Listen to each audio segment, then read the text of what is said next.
So when you first got put on the pill, was PCOS obviously Never back then? mentioned. Really? I realised, I was overweight and I used to have a lot of hair around my jaw, and it was like, why have I got hair that resembles like a man's beard? You might be infertile and you might struggle to get pregnant. And I was like, oh my God, I knew there was something wrong. What is your stance on doctors offering the pill straight away? So yeah, this is literally just going to be a candid conversations. Nice. Because that's just what I love, especially whenever we do a podcast, because I don't want it to be staged. I just want it to be organic. I might say things which are not medically proven or anything, but it's just my experience. I think that's exactly what I would want you to do as well. Yeah, exactly. So Anna, tell me a bit about yourself, how you got into this. It's an amazing concept. I'm obsessed with it. I did come across it actually a couple of, was it 2 years ago? How long have you been running it for now? About 2 years, Yeah. a year and a half.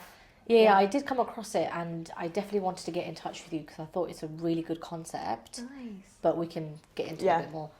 Yeah, so my whole PMOS journey started when I was 14, got my first period, and my weight just went, I had no control over my weight. My skin went mental. I never knew when my periods were coming, and I was just thinking, oh my God, what's happening? None of my friends are experiencing this. And I always thought that I was the problem and it was my issue, and I wasn't doing anything hard enough, I wasn't exercising enough, I wasn't eating well enough. And that was quite destructive from quite a young age. And I went to the doctors and they sort of treated my acne as a bacterial issue and put me on all these antibiotics, and that didn't work, obviously. And they never linked anything. Do you know what I mean? It was always very acne is acne and this is this, and it wasn't just all linked to something bigger. Exactly. And I was put on the pill at 15. I wasn't sexually active. Yeah. So that's a whole other conversation in itself. Yeah. Prescribing girls so young. Yeah, on I got off of that. contraception. And luckily for me, it was more of the religious aspect that made me not get it. Yeah. And my mum was like, definitely not, because that might just open the door for you to be like, oh, well, I could go and do certain things. So yeah, luckily I didn't. Yeah. I did. Yeah. Yeah. And for a while, it did support my acne. It did clear up my skin. My periods were regular. They obviously weren't natural periods. They were just artificial ones. But for some time, I sort of felt like I had a sense of normal in my life. And I was on it for 10 years. Then I eventually decided, you know what? I don't want to be on this anymore. I want to know what my body is like. I want to feel myself. And so I came off it, and then my symptoms went crazy. Yeah. And it wasn't until then that I was like, oh my God, my periods are still really irregular. I was 25 at this point. I wasn't planning on having kids. So when did you come off the pill? When you were? When I was 25. Okay. Yeah, I'm 29 now. Yeah. So when I was 25, came off the pill and was just curious about my fertility, because I was like, okay, if I'm having irregular periods, I really need to know what's going on if I'm going to struggle. So I did a blood test with Fertility, and it came back with, oh, your LH and FSH levels are imbalanced. You might want to look into being diagnosed with PCOS. Yeah. So then that was for me to then go to the doctor and be like, oh, I've had this. Even though for the last 10, 15 years, I was sort of having these symptoms and nothing was coming about of it. So when you first got put on the pill, was PCOS obviously never mentioned? Really? Yeah. So what, your GP not never, at all. Really? Yeah. And I didn't even know about it then either. So up until from when you were 14 and you had your period all the way up until 25, you had no idea? I hadn't even heard of PCOS. Oh my God, that's crazy. And it wasn't until I got the Fertility report that said, oh, your blood samples indicate you might have Polycystic Ovary Syndrome. Okay. And I was like, oh my God, that sounds really serious. What is that? Yeah. And then I did some Googling, and the first thing on the NHS website is like, you might be infertile and you might struggle to get pregnant. Yeah. And I was like, oh my God, I knew there was something wrong with me. And so when I went to the GP, again, I was validated, because they were like, the pill is your only option, and then come back when you want to get pregnant, because that you probably will struggle. Yeah. And I was like, oh my God, this is crazy. In some ways, I felt really validated though when I got that diagnosis, because everything that I was feeling, it wasn't just in my head. Yeah. And me struggling to lose weight wasn't me not doing enough or not eating well enough. It was, there was a physiological issue going on. Yeah. And I just felt really validated. And then so after I was told that the pill was my only option, I was like, no, I'm not having that. Yeah. So then I took research into my own hands and realised you can help it with lifestyle changes. Thank you. And I'm now, touch wood, in a much better place. My skin's cleared up, my periods are getting to some sort of normality.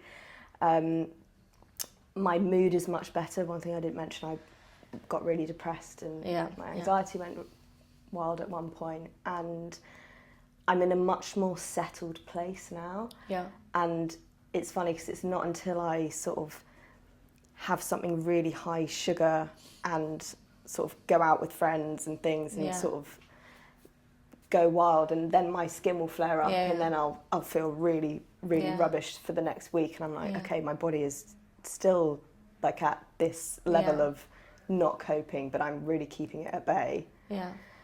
And I wanted to help others do the same. Yeah. And so that's where I came up with Overjoy. And so I did a lot of, from getting diagnosed to the point where I am now, I did so much trial and error of cutting out dairy, cutting out gluten, strength training, even though I was strength training already, like stopping HIIT workouts, taking apple cider vinegar to try and not spike your blood glucose, like all these things that you see on social media to try. And I tried it all, and some of it helped, some of it didn't help, but then also I didn't know what was helping and what wasn't. And I wanted to create a product that would help women identify exactly what they could change in their life to improve their symptoms. And so that's what we're building with Overjoy. We're building a wellness platform which supports women through all aspects of lifestyle, so exercise content, nutrition content, de-stress techniques, cycle symptom tracking. It's going to integrate the wearable data, educational content, everything that you would want to manage a condition day to day, and then implement at-home tests if people want to dive deeper into personalisation, and then integrate all that data to then churn out personalised PMOS specific recommendations. Yeah. I love the name, by the way, Overjoy. It's just so clever, because I'm all about branding. You know, I've launched quite a few different clinics, and I think it's so important to have like a good branding behind it. But also I really liked what you said, it personalizes to each person, because to your point, you know, for every single person it's different. You know, you could have a protein breakfast and it might work for you, but actually for someone else, not having a breakfast might work for them. And I know that everyone says, you know, breakfast is king and you should always start your day with it.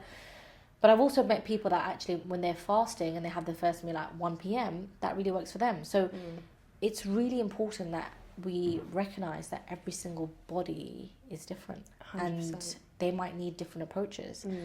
And when you were just talking about, you know, your journey, it was as if like I was talking, because I've literally said all of these things as well. And PCOS for me also started around 14. You know, it was when I got my period, and I realised, you know, I was overweight and I used to have a lot of hair around my jaw, and it was like, you know, why have I got hair that resembles like a man's beard? And it was obviously the symptom, which is heritism. And then laser for me was what changed my life and got me my confidence, because I was really hairy due to having PCOS. And when I got my confidence back, I was like, okay, now there's other things that I need to sort out, which was diet, lifestyle, because this is what impacts everything when it comes to PMOS. And when I did go to the doctors, they never mentioned PCOS back then. They just said, go on the pill, because my periods were really heavy. So I did get periods, but they were super, super heavy. So for me, it was like, okay, I'm not taking the pill, but what can I do to get myself back and my confidence back? Because I don't want to be overweight. I don't want to have acne on my face, and I don't want to have all this excessive hair growth. Yes, I'm getting laser, but that's just not the long-term solution for it.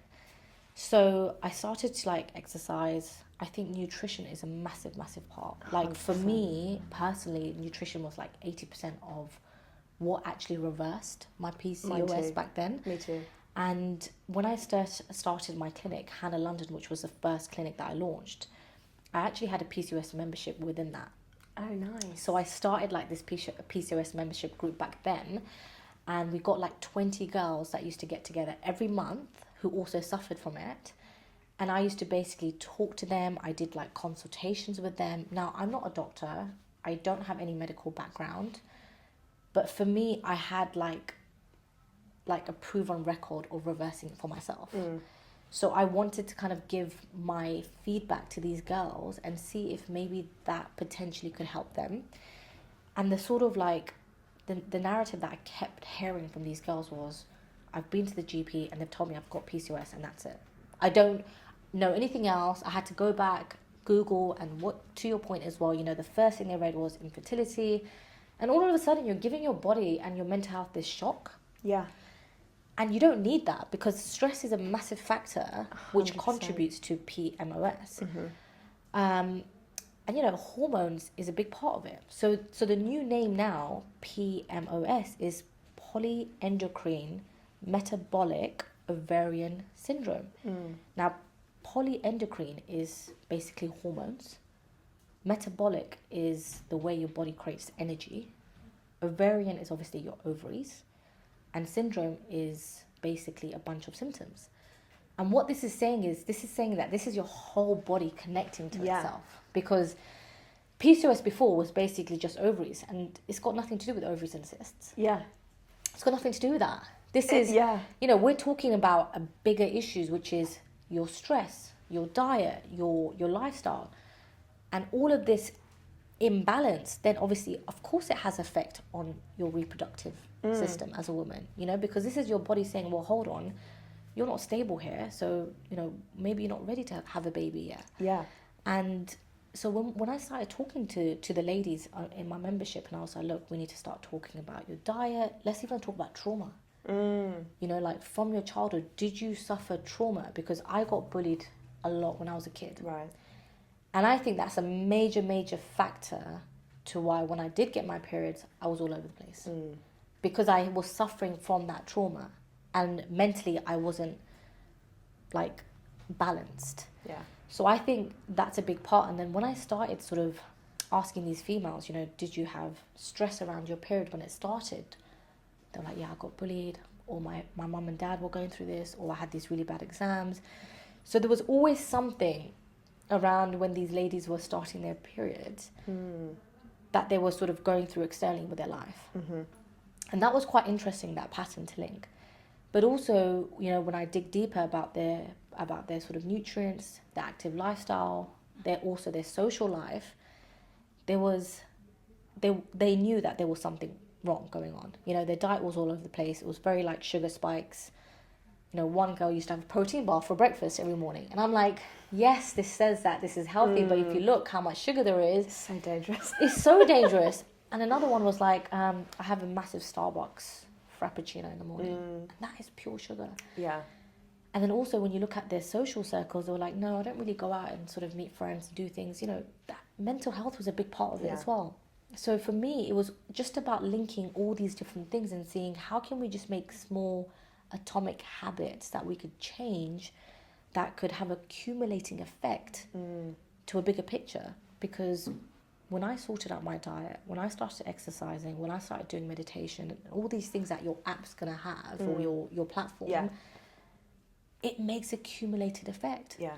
And when you listen to all of these great books out there, these self-improvement, whether it's Atomic Habits, you know, and all of these other ones, the one message is small steps but consistency.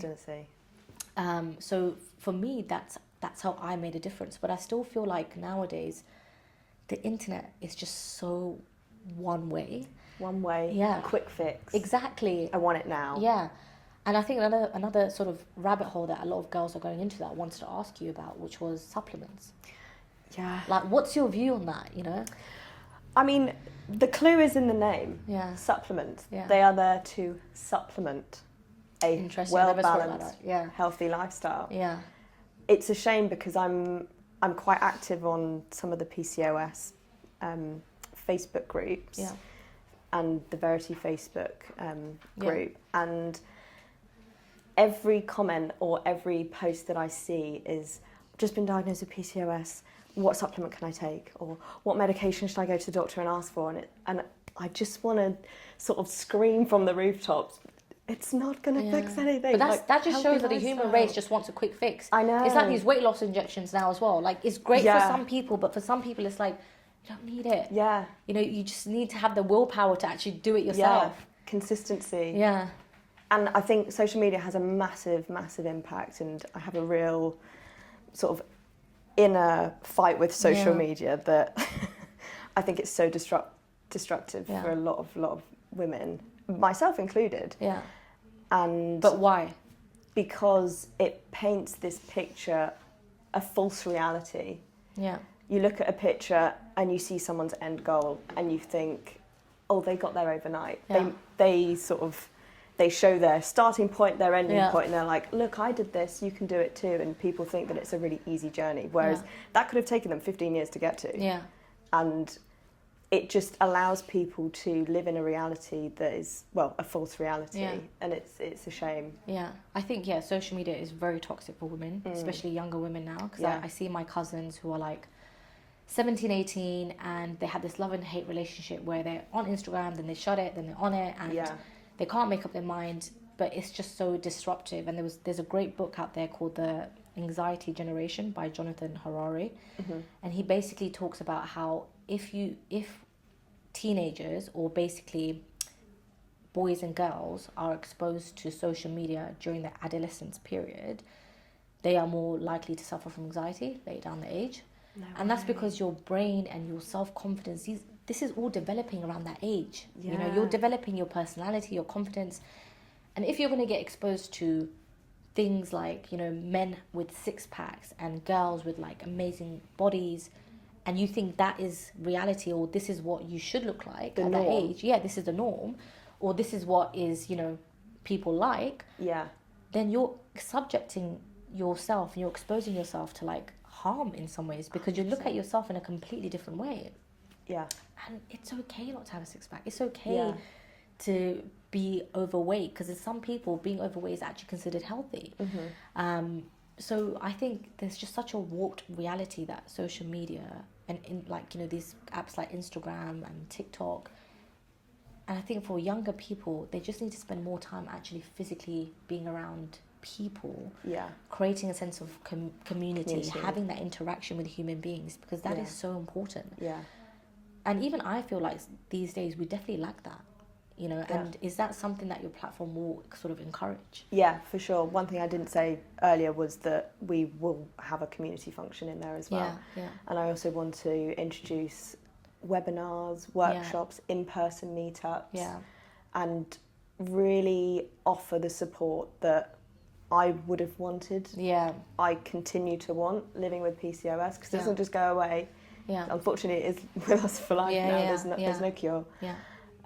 So I want to create a community that is supportive and lifelong.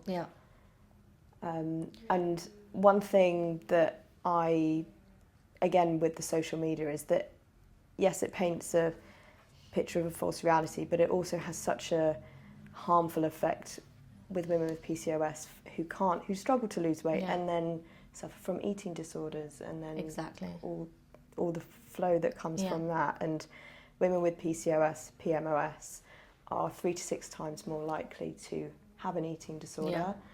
And I'm actually working with a CBT therapist who's going to come and integrate into the platform as well. That's amazing. I want to have a directory of specialists and dietitians, nutritionists, that kind of thing, PTs or whatever, if people want to sort of work with someone one-to-one. Because I think it's so important that everyone gets the support that is needed. So what is your stance? Because obviously we both, I don't know, you don't come from a medical background, do you? No. So I don't come I was saying earlier, I actually did music at university. Oh, did you? So oh, wow. Very different. Oh my God, you should have like a music class on there though. Do you play the instruments?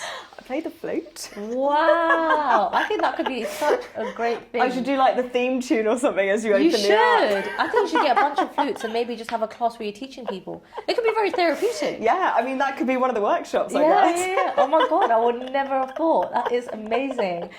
So yeah, I was going to say, like, I'm not from a medical background. Clearly you're not as well. Yeah. What is your stance on, like, doctors offering the pill straight away?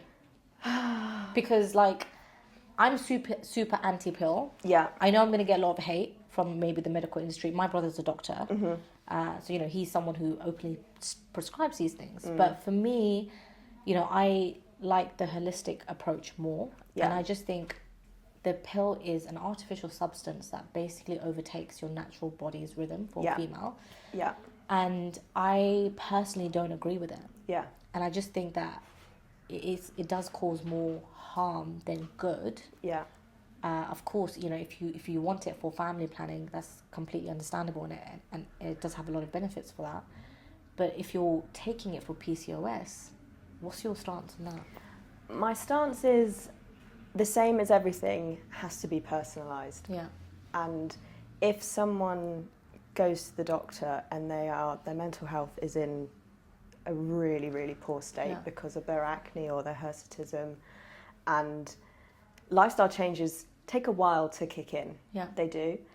And if going on the pill is going to make someone feel better who's in a really destructive state quite early on, for 1 to 3 months, fine, to sort of settle everything while you work on the holistic lifestyle changes in the background. And then when you come off the pill, hopefully you won't get that surge. Yeah.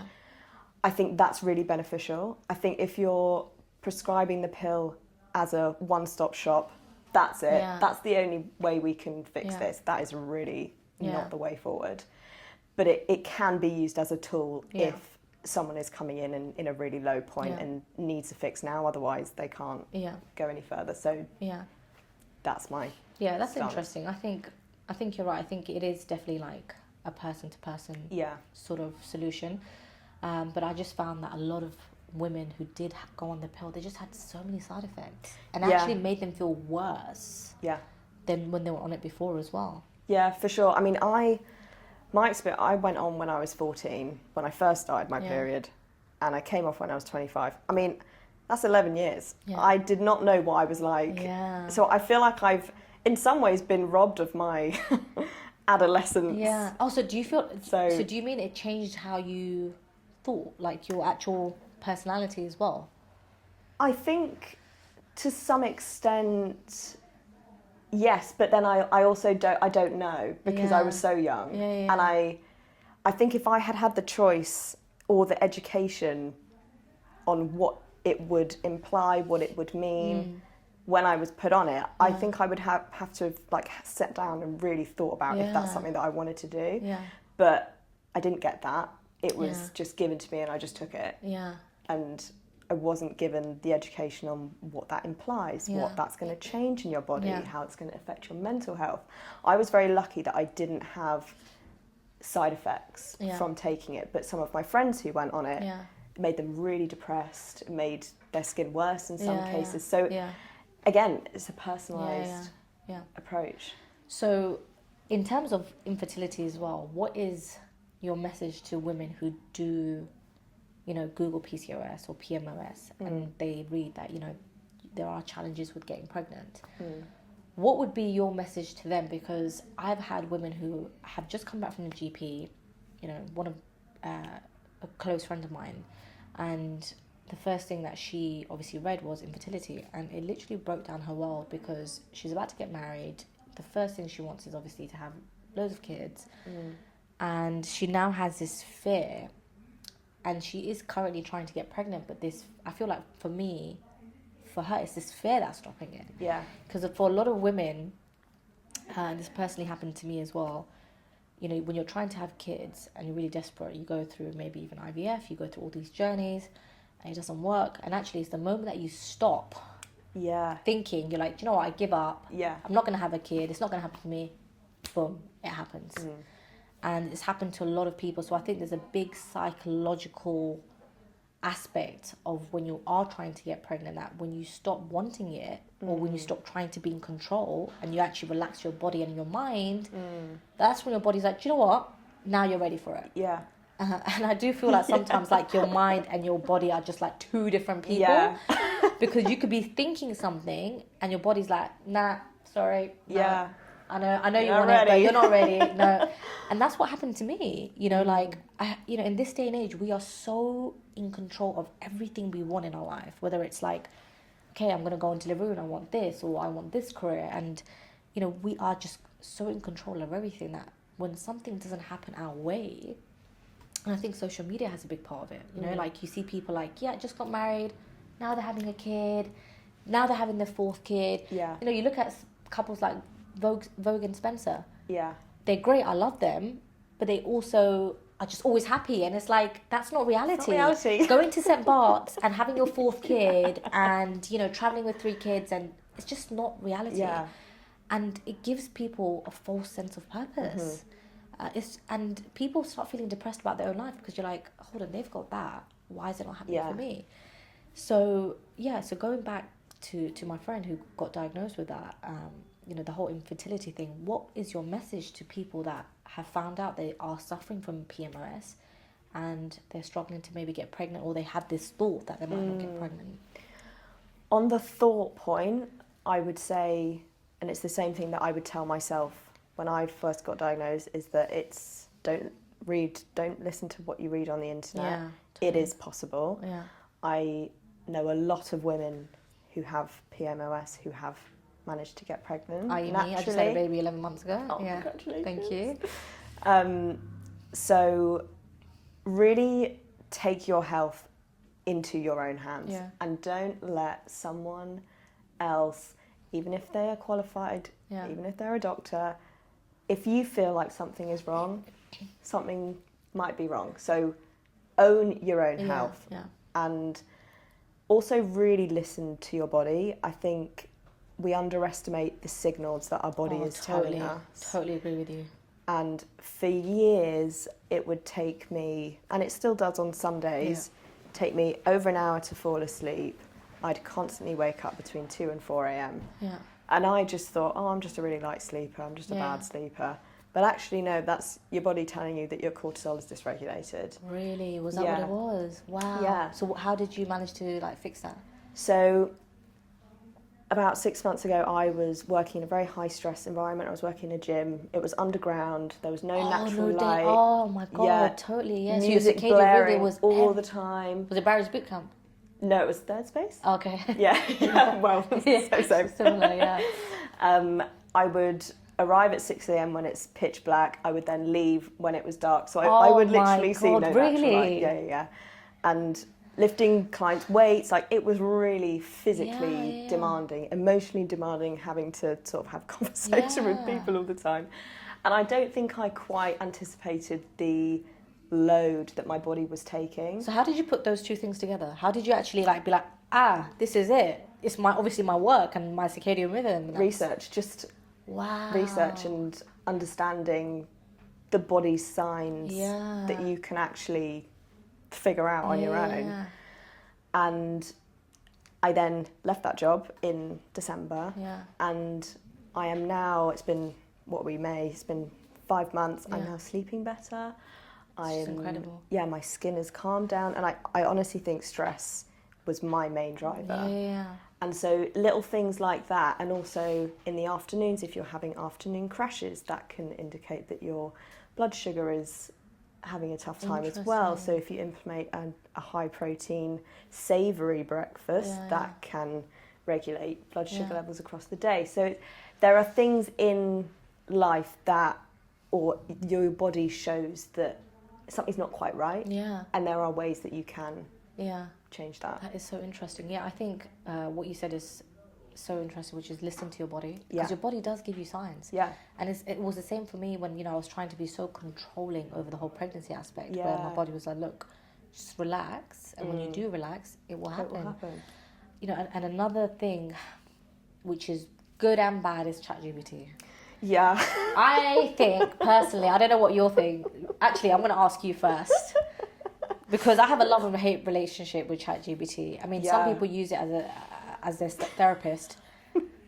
Honestly, I know I'm like literally calling out all my friends here, so I apologize if you guys are watching this. But I have one friend who literally uses it as their therapist. I'm like, you can't tell ChatGPT everything. Like, come on, talk to me. Pick up the phone and call me. Like, what the hell?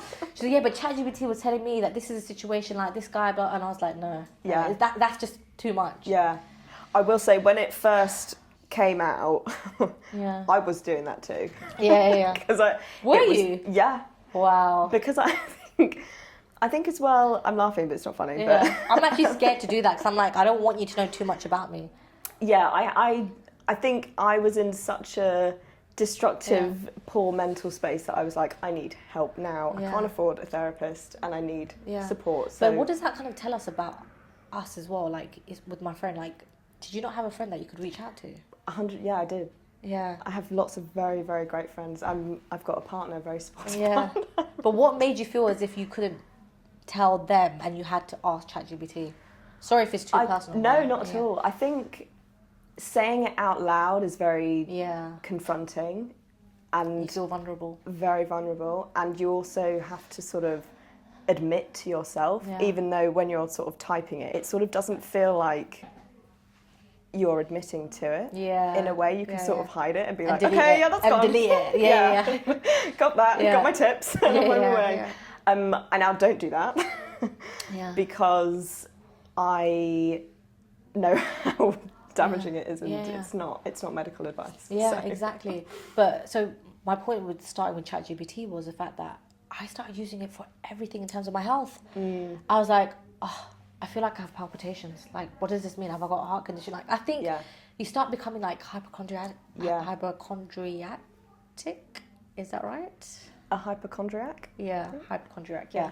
So you start becoming like that, and it's really damaging because like every little thing that you feel like, okay, I feel a bit dizzy, or ChatGPT, is this right? Is that wrong? And it's like you start overthinking, and I think overthinking also results then into anxiety. For sure. Because then you're thinking about something that hasn't happened, and for me, it was like, I went through this phase in my life where I started telling ChatGPT, okay, I'm getting heart palpitations.